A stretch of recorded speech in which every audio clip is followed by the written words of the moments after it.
Hey, what's up, nerds? It's Shane with Guys at Magic. Today, I brought you something a little special. The new deck that I've been playing with a lot with Thunder and Steven and David, and I'm having so much fun with this deck. I just wanted to bring it to you guys. I'm really excited about this deck, though, so let's just jump right into it. The commander we're going to be playing with today is Ivy, Gleeful Spellthief. Card is awesome. It's a green and a blue for a 2/1 flying fairy rogue. He says, whenever a player casts a spell that targets only a single creature other than Ivy, you may copy that spell. The copy targets Ivy. This deck can get out of hand very quickly. Basically, I'll be casting cheap things on other creatures that'll then copy onto Ivy. We're going to draw a ton of cards with this deck. So let's just jump into some of the cards in the deck. The first group of cards we're going to go through are creatures that either care about casting spells on them or will just draw you a card regardless. The first of which is Eidolon of Blossoms, 2 and 2 green for a 2/2 creature spirit enchantment. It says whenever Eidolon of Blossoms or another enchantment enters the battlefield, under your control, draw a card. Very straightforward, very awesome. That might foreshadow what this deck's all about. Call enchantments in the battlefield. But we'll get to that in a little bit. Gnarlback Rhino is 2 and 2 green as well for a 4/4 Rhino with trample. It says whenever you cast a spell that targets Gnarlback Rhino, draw a card. We'll be casting spells onto him, and with Ivy out, you'll make a copy of it, then targeting her as well. Citizen Champion is 2 and a green for a 1/3 human warrior. It says whenever an enchantment enters the battlefield under your control, put a +1/+1 counter on him and draw a card. So it's basically Eidolon of Blossom, but now this guy gets a +1/+1. Storm Chaser Drake is 1 and a blue for a 2/1 flying creature. It says whenever Storm Chaser Drake becomes the target of a spell you control, draw a card. So now every time you cast a spell on this guy, you'll draw a card. Triton of Fortune Hunter is 2 and a blue for a 2/2 Merfolk Soldier. It says whenever you cast a spell that targets Triton of Fortune, draw a card. This might start to sound redundant, but yes, we're going to be casting spells on these creatures that will draw you cards, so the spell will cantrip, and then you'll be copying those spells and putting them onto Ivy. It's fantastic. Other than that, we have a bunch of other creatures here that just want to be targeted by spells. Artisan of Forms is 1 and a blue for a 1/1 human wizard. It says whenever you cast a spell that targets Artisan of Forms, you may have Artisan of Forms become a copy of target creature and gain this ability. Really, really solid card in this deck.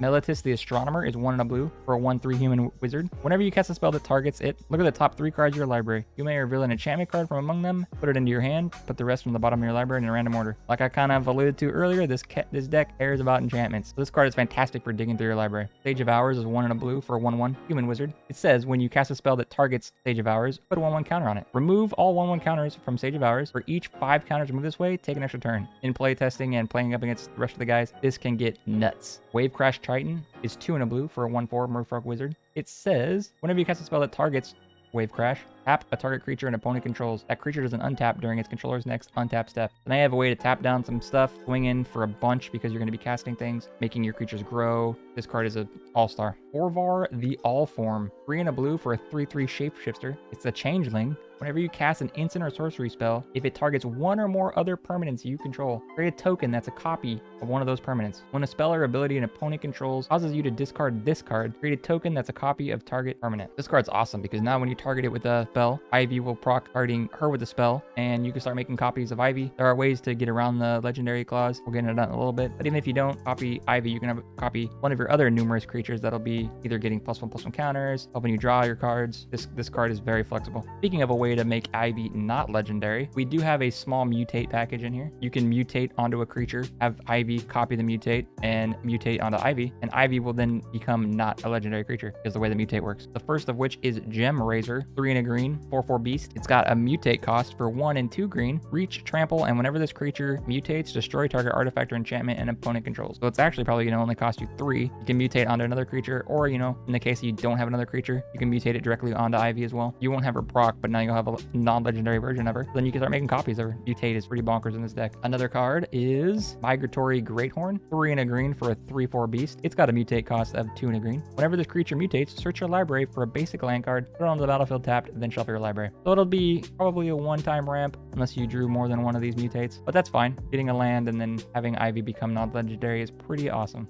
And the last of the mutate is Sea Dasher Octopus. It's 1 and 2 blue for a 2/2 octopus. It's got a mutate cost of 1 and a blue. It has flash and says whenever this creature deals combat damage to a player, draw a card. Fantastic. The next group of creatures we're going to go through are just some good utility creatures and some ramp. The first of which is Adrix and Nev, Twin Casters. It's 2, a green and a blue, for a 2/2 Merfolk Wizard. It has a ward 2, and it says if one or more tokens would be created under your control, twice that many tokens are created instead. The cool cool thing about Ivy is that if you are casting enchantment auras, those get to come in as tokens. So with this out, you'll create double those amount of tokens. Or if you're creating a copy of something and making it a token, you'll create double of those. This card is a huge piece of the deck. If you're able to get this out and start casting things onto it and casting other auras or just any kind of token creation, you will get out of hand very quickly.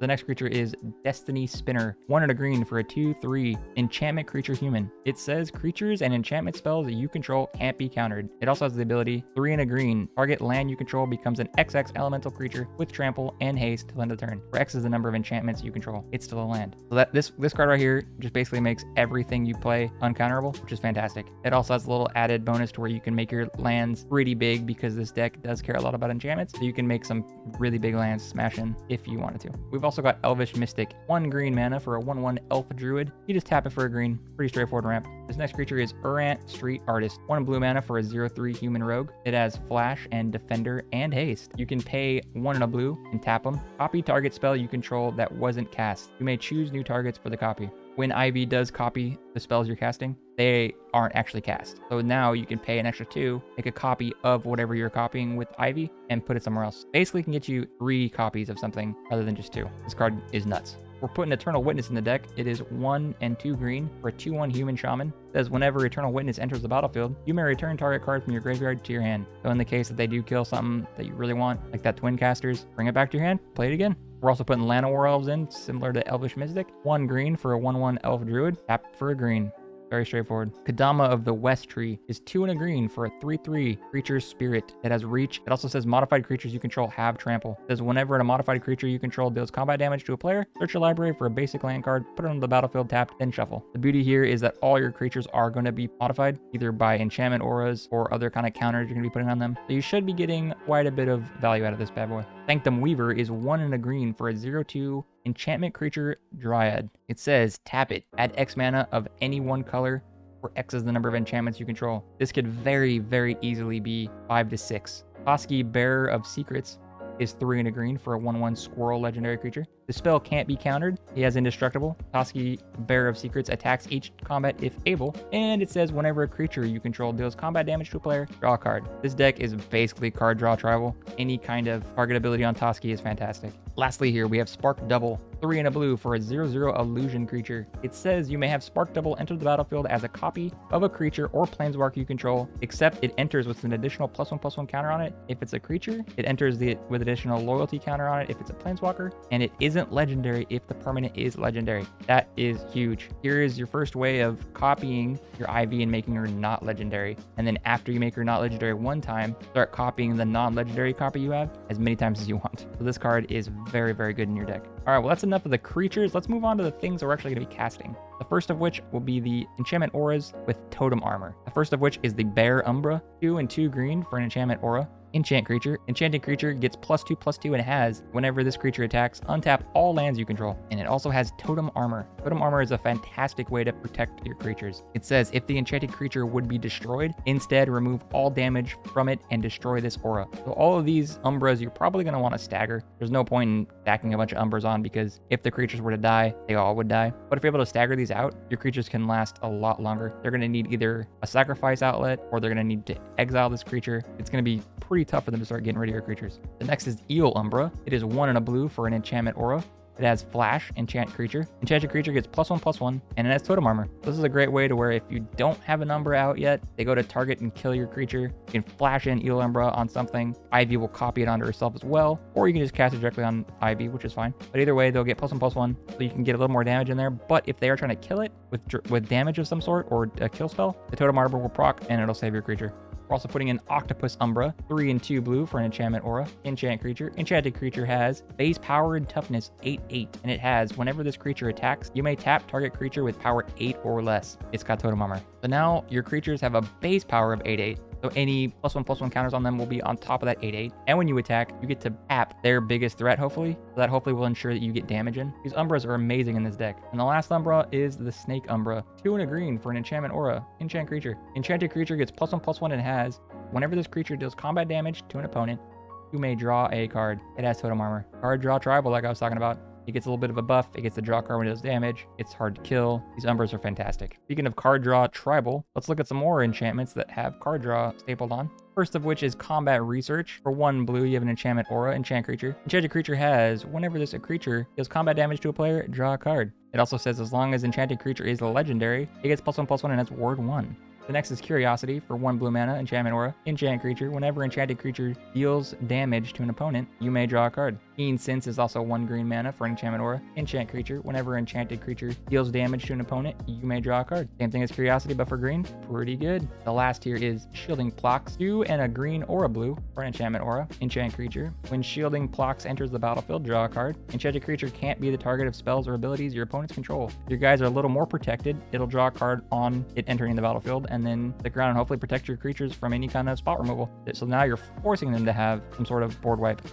We got some more enchantment auras for you. These are going to be more of the big beaters we got going on. Also maybe some copying effects. First of which is Eldrazi Conscription. 8 mana for a tribal enchantment Eldrazi aura. Enchant creature. Enchanted creature gets +10/+10 and has trample and annihilator too. Talk about a finisher. And if you were to have the street artist out, you can then copy the token that goes onto Ivy and put it somewhere else again. So at minimum, you can get 20 worth of power and toughness. And if you have the artist, you can get another additional 10/10 somewhere. The Annihilator 2 is also nothing to scoff at. Trample. This is going to be one of the cards you protect very heavily. This could be a win con for sure for you. We also got Rancor in there for 1 green mana, enchantment aura, enchant creature. Enchanted creature gets +2/+0 and has trample. When Rancor is put into the graveyard from the battlefield, return Rancor to its owner's hand. So now you get to just keep using it over and over when your creature dies. It helps your creature get buffed a little bit, gives it trample. Very solid card. Ancestral Mask is 2 and a green for an enchantment aura, enchant creature. Enchanted creature gets +2/+2 for each other enchantment on the battlefield. When you're playing a deck that cares about enchantments and enchantment auras, this card could be as big as Eldrazi Conscription sometimes. It's nuts. Lastly, we're putting in Endless Evil, 2 and a blue for an enchantment aura. Enchant creature you control. At the beginning of your upkeep, create a token that's a copy of enchanted creature except the token is a 1/1. Whenever enchanted creature dies, if the creature was a horror, return Endless Evil to its owner's hand. That second part probably will never proc for you. We don't really run horrors, but the fact that you can now start getting tokens of your creatures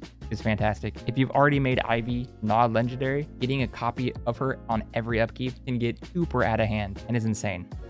We are actually going to run some just normal enchantments. The first of which is Vesuvan Diplomancy.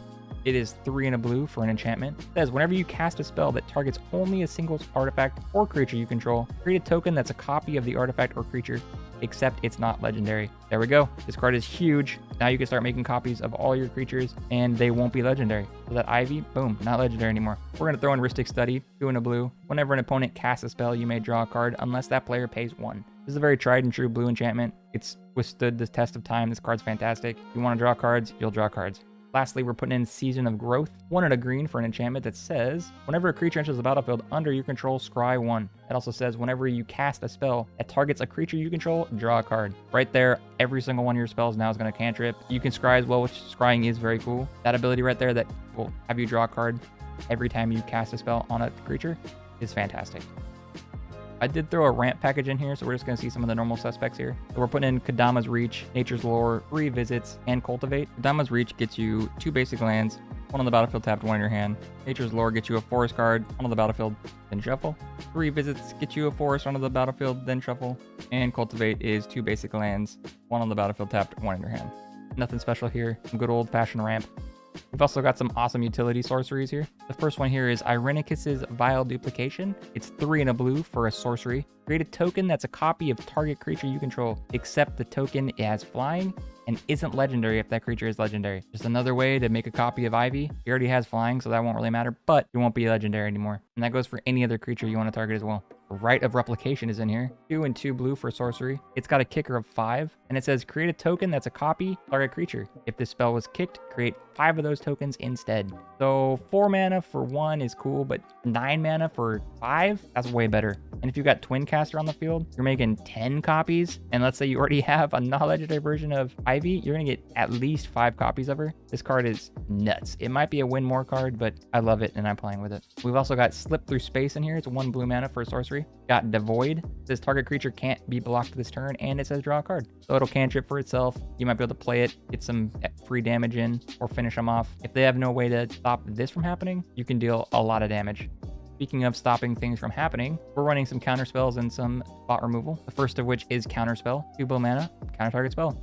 Straightforward, love it. We're also running Disallow, 1 and 2 blue for counter target spell, activated ability, or triggered ability. And a really strong counter spell. We're also running Swan Song for 1 blue mana, counter target enchantment, instant, or sorcery spell. Its controller gets a 2/2 bird. A little bit of a downside, but when you need to stop that combo from happening, you'll just give him a bird instead. And negate, 1 and a blue, counter target non-creature spell.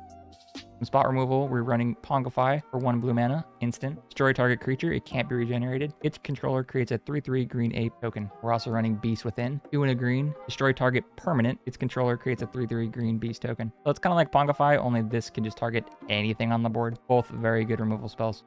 If you don't have any counters in your hand, we've got some protection and some copy spells. The first of which is Tamiyo's Safekeeping. For 1 green mana, you have an instant that says, target permanent you control gains hexproof and indestructible to end a turn. You gain 2 life. So at worst case scenario, you only have Ivy out. You gain 2 life and you protect her from being targeted and or being destroyed. We've also got Heroic Intervention, 1 and a green, for an instant that says, permanents you control gain hexproof and indestructible to end a turn. So that way, all your permanents just gain this ability. Flip out the back is 1 blue mana for an instant that says, put a 1/1 counter on target creature. It phases out. This card is very versatile. You can use it defensively on your own things so they don't die. You can use them on your opponent's creatures. Granted, they will get that +1/+1, but if you're phasing them out and let's say dealing lethal, that's all you might need to do. I just love the fact that you can use this card defensively and offensively. The last one here is Double Major. It's a green and a blue for an instant that says, copy target creature spell you control, except it isn't legendary if the spell is legendary. So that's just a very straightforward 2 mana, make a copy of Ivy. Now you got 2 Ivies, and she's not legendary, so now you can start doing shenanigans where you make more copies of her. It's a very good card for 2.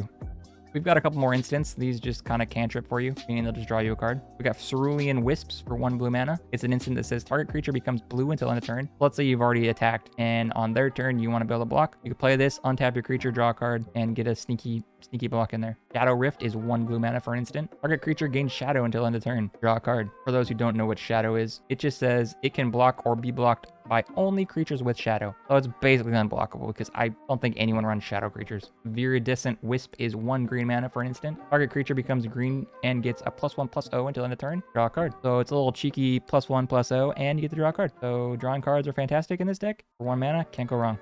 Next, we got some good old mana rocks going on. Very straightforward, nothing too crazy. We got Soul Ring, Simic Signet, Talisman of Curiosity, Spellwar Stone, and Arcane Signet. These all can just tap for some sort of mana, and they're very good to run. We've got a couple utility artifacts. The first of which is Mirror Box for 3 mana. It's an artifact that says, the legend rule doesn't apply to permanents you control. Each legendary creature you control gets +1/+1. Each non-token creature you control gets +1/+1 for each other creature you control with the same name as that creature. So if you weren't able to draw any of the cards that make non-legendary copies of things, this card right here gets around the legend rule, which is all we really care about. Fantastic card. We're also going to be running Twinning Staff for 3 mana. It's an artifact that says, if you would copy a spell 1 or more times, instead copy it that many times plus an additional time. You may choose new targets for the additional copies. It also has pay 7 and tap it. Copy target instant or sorcery spell you control. You may choose new targets for the copy. So when Ivy is copying the auras you're creating, you can create another one. Lastly, we got Primal Amulet for 4 mana. It's an artifact that says, instant and sorcery spells you cast cost 1 less to cast. It also says, whenever you cast an instant or sorcery spell, put a charge counter on Primal Amulet. Then, if there are 4 or more charge counters on it, you may remove those counters and transform it. Transforms or flips into a land, Primal Wellspring. It says, tap, add 1 mana of any color to your mana pool. When that mana is spent to cast an instant or sorcery, copy that spell, and you may choose new targets for the copy. Speaking of lands, we'll just jump into some of the lands we're running. This first little set is just some utility land we're running. We're going to be putting Plaza of Heroes in. It's a land that says it taps for a colorless. You can also tap it, add 1 mana of any color, spend this mana only to cast legendary spells. It also says add 1 mana of any color among legendary permanents you control. And it also says pay 3, tap it, exile Plaza of Heroes. Target legendary creature gains hexproof and indestructible until end of turn. It'll also most likely just be casting your commander. And then once your commander's out, it can tap for any color you want. And if you need to, you can pay 3, exile Plaza of Heroes, and give Ivy hexproof and indestructible till end of turn. That's pretty freaking good for a land. We're also running Reliquary Tower. You have no maximum hand size. Tap for a colorless. Like you've been seeing, this deck can draw so many cards. And the last thing you want to do is start pitching those cards you draw. Here you can just hold all the millions of cards you draw. We're also running Yavamaya's Cradle of Growth, legendary land. Each land is a forest in addition to its other land types. I mean, we've all been there when we're only drawing the one color we have. This is just a kind of a way to, hey, if you've been very unlucky and only been drawing islands, now at least you have some sort of forest. The rest of these lands, they're pretty basic. I'll just run through them real quick. We're going to be putting in Breeding Pool, Flooded Grove, Yavamaya's Coast, Waterlogged Grove, Rejuvenating Springs, Hinterland Harbor, Dream Root, Cascade, Exotic Orchard, Man Tower, and the Bark Channel Pathway, which flips into either green or blue. All these will just help you either pay for a green, pay for a blue. Some might cost health, some come in untapped unless you control a forest. All those stipulations, these are just very solid lands to have. And to round it out, we are putting in 10 basic islands and 10 basic forests. And with that, that's the entire Ivy Gleeful Spellthief deck that I made. Like I was saying before, I'm having a lot of fun with this deck. You're going to be a spell slinger. You're going to be casting tons of spells. You're going to be drawing tons of spells. My closing thoughts are, after playing this a couple times, if you don't have those infinity tokens, where it's kind of like the dry erase where you can kind of write whatever you want on them, I might pick up some if you're going to play this deck. It could be very hard to track the amount of tokens you're making, especially if you're making copies of things that have 3 auras on them. Then you're going to be like, oh, wait, does that copy have this many auras or that many auras? Like, it gets out of hand. But it's so much fun. Leave me a comment down below on your thoughts on the deck. Maybe something you might have thought that would be better, something I missed. I'm very interested to see how maybe you guys would have built it a little differently. This is just the avenue I went down. Give us a like if you like this deck. Let us know we're doing something right. Also, you can subscribe to Guys at Magic. We've got a ton of other deck techs like this, deck upgrades, got some gameplay. Drop us a like, dude. Drop us a follow. Subscribe. Do all that cool stuff. We love it. I put the Mox Field down in the description below too. If you'd like to just pick up the Mox Field, build the deck yourself, have at it. While you're down in the description, you can follow us on Instagram, on our Twitter, on our TikTok. They're all just at Guys at Magic. And until the next video, I'm Shane. And I'll see you guys next time. Bye-bye.